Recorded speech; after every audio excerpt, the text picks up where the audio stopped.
This is Sigmund Bloom here with your Week 12 waiver wire quick hitter. At quarterback, your top option here is obviously Cam Newton. He could be a quarterback one the rest of the way. He should be one.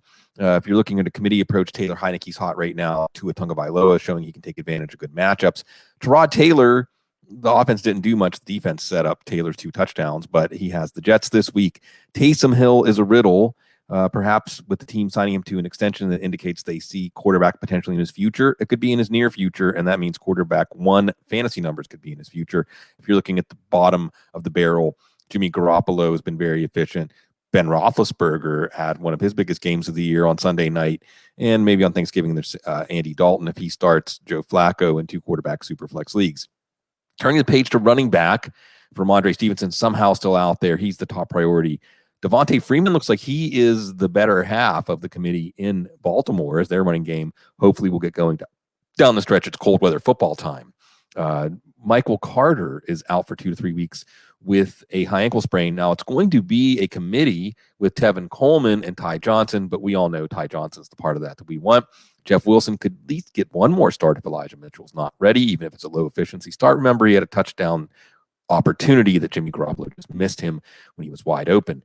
It's time to add backup running backs on your bench. Even if you don't end up needing them, having them on your bench if the starter goes down is much better. Here is my power ranking. Yours might vary. Alexander Mattison, number 1, assuming Tony Pollard is rostered. Semaje Perine, Chuba Hubbard, Sony Michel, Khalil Herbert.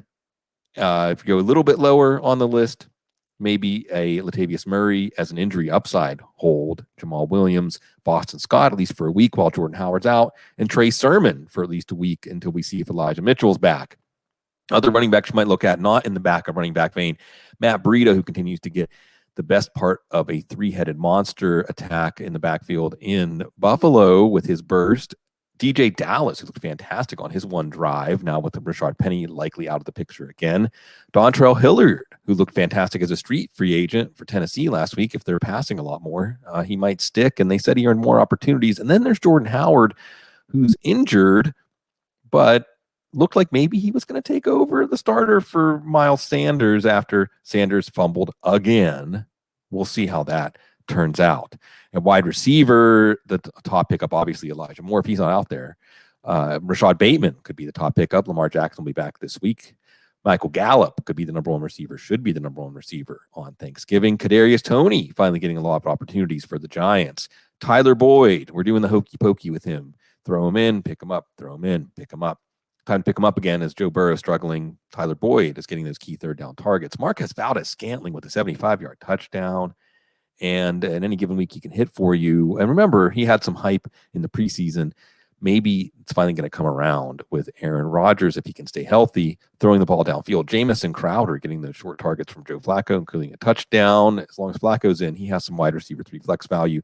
If you got to dig deep this week, Marquise Goodwin with Allen Robinson likely out, Cedric Wilson, maybe the number 2, certainly at least the number 3 receiver for Dallas on Thanksgiving. And any Tennessee receiver, Des Fitzpatrick, Chester Rogers, Nick Westbrook-Akina, even if A.J. Brown's playing against New England, probably not going to see him get very many targets as Bill Belichick will take him away. Tight end, it's getting rough out there. Austin Hooper might be the top pickup this week with just about everybody hurt at wide receiver for Cleveland. You also might want to take a look at, if you have to dig even deeper than that, Gerald Everett, who's had a good couple of weeks as the Seattle offense is going down flames. You want to throw a Hail Mary, maybe David Njoku, Donald Parham, who've looked good in limited opportunities. We always appreciate the opportunity to serve you, football guys. We'd love to share this journey with you. Have a happy and great holiday with all of your loved ones. And remember to be thankful for what you got.